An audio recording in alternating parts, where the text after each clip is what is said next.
Hi ಎಲ್ರಿಗೂ ನಮಸ್ತೆ. ನಾನು ನಿಮ್ಮ ಪ್ರೀತಿಯ ಸುನಿಲ್ ಮಾಡೋ ನಮಸ್ಕಾರಗಳು. ಸೊ ಹೇಗಿದ್ದೀರಾ ಎಲ್ಲರೂ? ಹೇಗಿದ್ದೀರಾ? ನಾನಿವತ್ತು ಒಂದು ಬ್ರಹ್ಮಸತ್ಯದ ಒಂದು 2% ಮಾತಾಡೋಕ್ಕೆ ಇಷ್ಟಪಡ್ತಿದ್ದೀನಿ. ಇವಾಗ ದೇವಿ ಪುರಾಣ, ಶಿವಪುರಾಣ, ವಿಷ್ಣು ಪುರಾಣ, ಆಲ್ಮೋಸ್ಟ್ ಒಂದಷ್ಟು ಗ್ರಂಥಗಳಿದೆ. ಬಟ್ ನನಗೆ ಆ ಗ್ರಂಥ, ವೇದ ಅದರಲ್ಲಿ ನಮಗೆ ಇಂಟ್ರೆಸ್ಟ್ ಇಲ್ಲ. ಅದರಲ್ಲಿ ಅಷ್ಟು ಸತ್ಯತೆ ನನಗೂ ತಿಳಿದು ಬಂದಿಲ್ಲ ಅದರಲ್ಲಿ. ನಂಗೆ ಬೇಕಾಗಿರೋದು ಪರಮ ಸತ್ಯ ಯಾವುದು, ಪರಮ ಜ್ಯೋತಿ ಯಾವುದು, ಆತ್ಮ ಯಾವುದು. ಓಕೆ, ಈಗ ದೇವರಲ್ಲಿ ಗಂಡು ಹೆಣ್ಣು ಅನ್ನೋದು ಇದೆ. ಓಕೆ, ಈಗ ನನ್ನದೊಂದು ಕ್ವಶನ್ ಇದೆ. ನಮ್ಮೊಳಗೆ ಆತ್ಮ ಇದೆಯಲ್ಲ, ಆತ್ಮ, ಸೊ ಅದು ಪರಮಾತ್ಮನ ಅಂಶ. ಆ ಆತ್ಮಕ್ಕೆ ಗಂಡು ಹೆಣ್ಣು ಭೇದ ಇದೆಯಾ? ಅಲ್ಲ, ನಿಮ್ಮ ಆತ್ಮ ಯಾವುದು, ಗಂಡ ಅಲ್ಲ ಹೆಣ್ಣ? ಒಂದು ಪಾಯಿಂಟ್. ಆತ್ಮ ನಿಮಗೆ ಕಾಣಿಸ್ತಿದೆಯಾ? ನಿಮ್ಮ ಆತ್ಮ ನಿಮ್ಗೆ ಕಾಣಿಸ್ತಿದೆಯಾ? ಅನುಭವ ಆಗ್ತಿದೆಯಾ? ಕರ್ಮ ಕಾಣುತ್ತಾ? ಅದಾದ ನಂತರ ಇವಾಗ ನಾವು ಉಸಿರಾಡ್ತಿದ್ದೀವಿ. ನಾವು ತಾಯಿ ಹೊಟ್ಟೆಯಿಂದ ಹೊರಗೆ ಬಂದ ತಕ್ಷಣ ನಮಗೆ ಸೇರಿಕೊಳ್ಳುವಂಥ ಒಂದು ಶಕ್ತಿ ಏನಪ್ಪ ಅಂದರೆ ಪ್ರಾಣವಾಯು. ಮೊದಲು ಫಸ್ಟ್ ಒಂದು ಉಸಿರು ತಗೊಳ್ತೀವಿ, ಅದು ಪ್ರಾಣವಾಯು. ಅದು ಎಂಡ್ ತನಕ ಇರುತ್ತೆ, ಕೊನೆ ಉಸಿರು ತನಕ. ಕೊನೆ ಉಸಿರು ಅಂದರೆ ಪ್ರಾಣವಾಯು. ಸೊ ಅದು ಕಾಣುತ್ತೆ ನಿಮಗೆ? ಕಾಣುತ್ತಾ? ಆತ್ಮ ಕಾಣಲ್ಲ ಅಂತಾದರೆ ಪರಮಾತ್ಮ ಹೆಂಗೆ ಕಾಣಿಸ್ತಾರೆ ನಿಮಗೆ? ಪ್ರಾಣವಾಯು ಕಾಣಿಸ್ತಿಲ್ಲ, ವಾಯು ಕಾಣಿಸ್ತಿಲ್ಲ, ಕರ್ಮನೂ ಕಾಣಿಸಲ್ಲ. ನಮ್ಮ ಬುದ್ಧಿಗೆ ಯಾವ ಒಂದು ಆಕಾರನೂ ಇಲ್ಲ, ನಮ್ಮ ಮನಸ್ಸಿಗೆ ಯಾವ ಸ್ವರೂಪನೂ ಇಲ್ಲ. ನಿರ್ಗುಣ ನಿರಾಕಾರ ನಿಸ್ವರೂಪ ದೇವರನ್ನು ನಾವು ಸ್ವರೂಪ ಕೊಟ್ಟದ್ದು ಸರಿಯ ತಪ್ಪ ಗೊತ್ತಿಲ್ಲ. ಅದರಲ್ಲೊಂದು ಅಷ್ಟು ಭಾವನೆ, ದೇವಿ, ಶಿವ, ವಿಷ್ಣು, ಅವ್ರಿಗೆ ಬೇಕಾದ ರೀತಿ ಮಾಡಿದರು, ಅವ್ರವ್ರಿಗೆ ಬೇಕಾದ ರೀತಿ. ಪರಮಸತ್ಯ ಯಾರೂ ಗೊತ್ತಿಲ್ಲ. ಒಂದಷ್ಟು ಗ್ರಂಥ ಇದೆ, ವೇದ ಇದೆ, ಸರಿ, ದೇವರಿಂಗೆ ದೇವರಿಂಗೆ ದೇವರಿಂಗೆ ದೇವರಿಂಗೆ ದೇವರಿಂಗೆ.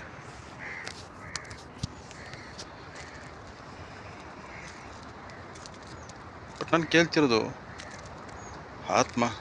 ಆತ್ಮ ಹೆಂಗೆ? ನಮ್ಮೊಳಗೆ ಆತ್ಮ ಚೈತನ್ಯ ಇದೆಯಲ್ಲ, ಆ ಆತ್ಮನ ನೋಡಿದ್ದೀರಾ? ಯಾವ ರೂಪ ಇದೆ ಅಂತ, ಅದಕ್ಕೆ ಯಾವ ಸ್ವರೂಪ ಇದೆ ಅಂತ, ಯಾವ ಆಕಾರ ಇದೆ ಅಂತ ನೋಡಿದ್ದೀರಾ? ನಿಮ್ಮಲ್ಲಿರುವಂಥ ಉಸಿರಿಗೆ ಯಾವ ಆಕಾರ ಇದೆ, ಸ್ವರೂಪ ಇದೆ, ತಿಳಿಸ್ಬೋದಾ? ಕರ್ಮಕ್ಕೆ ಯಾವುದಾದ್ರೂ ಆಕಾರ, ಸ್ವರೂಪ, ಗುಣ ಇದೆಯಾ? ನಿಮ್ಮ ಯೋಚನೆಗೆ, ಭಾವನೆಗೆ ಸ್ವರೂಪ ಇದೆಯಾ, ಆಕಾರ ಇದೆಯಾ?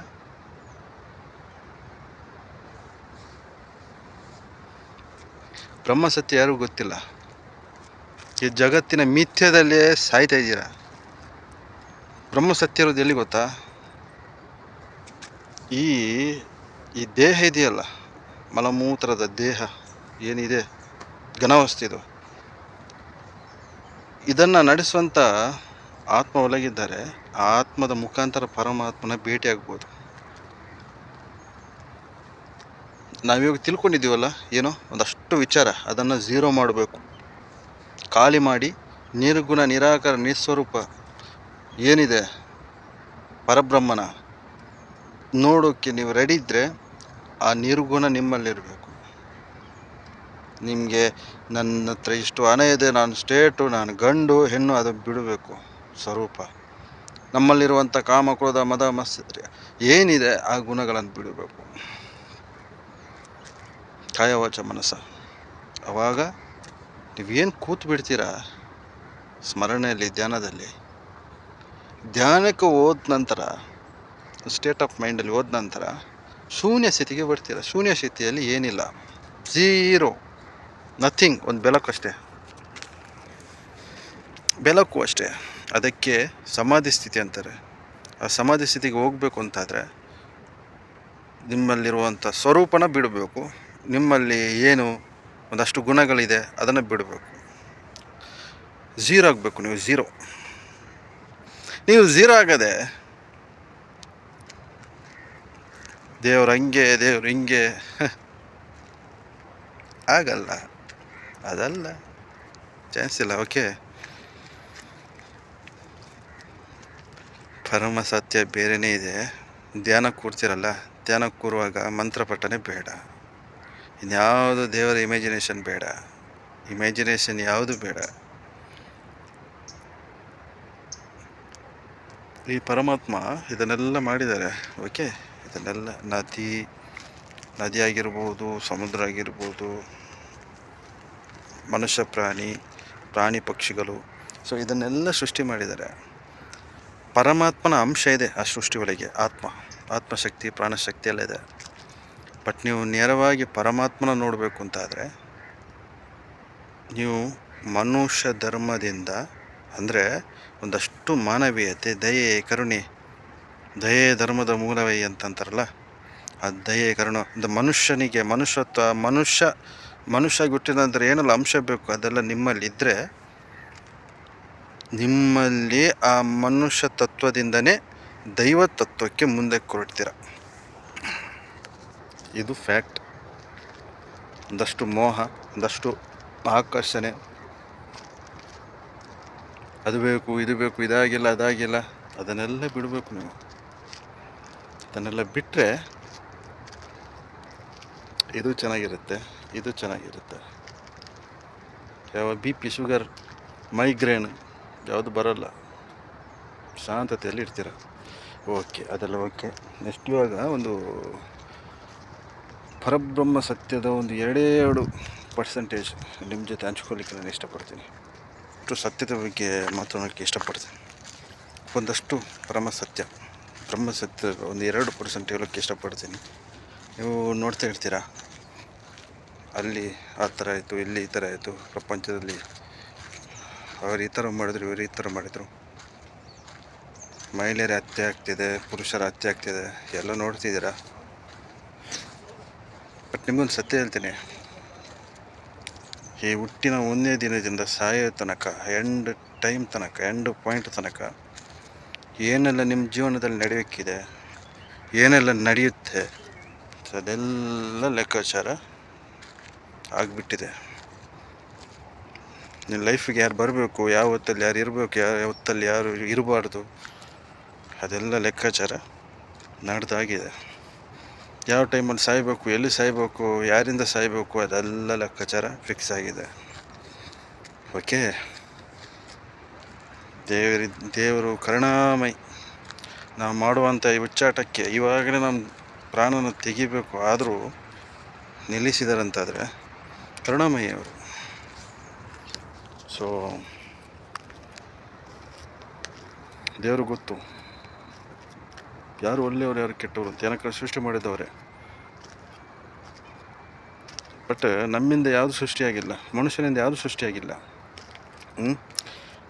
ಒಂದು ಗಂಡಿನ ದೇಹದಲ್ಲಿರುವಂಥ ವೀರ್ಯನೂ ದೇವರದೇ, ಹೆಣ್ಣಲ್ಲಿರುವಂಥ ಗರ್ಭನೂ ದೇವರದೇ. ಸೊ ನಾವೆಲ್ಲ ಸೃಷ್ಟಿಯಾಗಿರೋದು ದೇವರಿಂದನೇ, ಮನುಷ್ಯನಿಂದ ಏನು ಸಾಧ್ಯ ಇಲ್ಲ. ಒಂದಷ್ಟು ವಿಚಾರ, ಬುದ್ಧಿ, ಯಾವ ಹೊತ್ತಲ್ಲಿ ಏನು ಸಿಗಬೇಕು, ಯಾವ ಹೊತ್ತಲ್ಲಿ ಏನು ನಮ್ಮಿಂದ ಮೈನಸ್ ಆಗಬೇಕು, ಎಲ್ಲ ಲೆಕ್ಕಾಚಾರ ನಡೆದೋಗಿದೆ. ಎಲ್ಲ ಕ್ಲೀನಾಗಿ ಬರೆದಿಟ್ಟಿದ್ದಾರೆ. ಏನಕ್ಕಂದರೆ ದೇವರ ವಿಚಾರಕ್ಕೆ ಬಂದರೆ, ದೇವರು ಕೊಟ್ಟಿರುವಂಥ ಆಯುಸ್ಸು, ಆರೋಗ್ಯ ಅಥವಾ ಜೀವನ ಆಗಿರ್ಬೋದು, ಅದರಲ್ಲಿ ₹1 ಹೆಚ್ಚು ಕಡಿಮೆ ಇಲ್ಲವೇ ಇಲ್ಲ. ಪರ್ಫೆಕ್ಟ್ ಆಗಿರುವಂಥ ಕ್ಯಾಲ್ಕುಲೇಷನ್ ಹೊಡೆದು. ಓಕೆ, ಸೊ ಅಲ್ಲಿ ಅದಾಯಿತು, ಇಲ್ಲಿ ಇದಾಯಿತು, ಇದಾಗ್ತಿದೆ, ಅದನ್ನೆಲ್ಲ ನೀವು ತಲೆಗೆ ಹಾಕೋಬೇಡಿ. ಏನಕ್ಕಂದರೆ ನಮ್ಮ ಸೃಷ್ಟಿನೇ ದೇವರು ಮಾಡಿರೋದು, ಈ ಪ್ರಪಂಚನೇ ದೇವರದ್ದು. ಓಕೆ, ಈ ಪ್ರಪಂಚದಲ್ಲಿ ಏನಾಗುತ್ತೆ ಆಗಬಾರ್ದು ಅದು ನಮ್ಮ ಕೈಯಲ್ಲಿಲ್ಲ, ನಮ್ಮ ಕಂಟ್ರೋಲಲ್ಲಿ ಏನಿಲ್ಲ. ನಮ್ಮ ಉಗುರು ಕೂಡ ಮಾತು ಕೇಳಲ್ಲ, ನಮ್ಮ ಕೂದಲು ಕೂಡ ಮಾತು ಕೇಳಲ್ಲ, ದೇಹದ ಯಾವ ಭಾಗನೂ ನಮ್ಮ ಮಾತು ಕೇಳಿ ಕೆಲಸ ಮಾಡ್ತಿಲ್ಲ. ಹಾರ್ಟ್ ಬೀಟ್ ಆಗಿರ್ಬೋದು, ಯಾವ ಫಂಕ್ಷನ್ ಕೂಡ ನಮ್ಮ ಮಾತು ಕೇಳಿ ಮಾಡ್ತಾಯಿಲ್ಲ.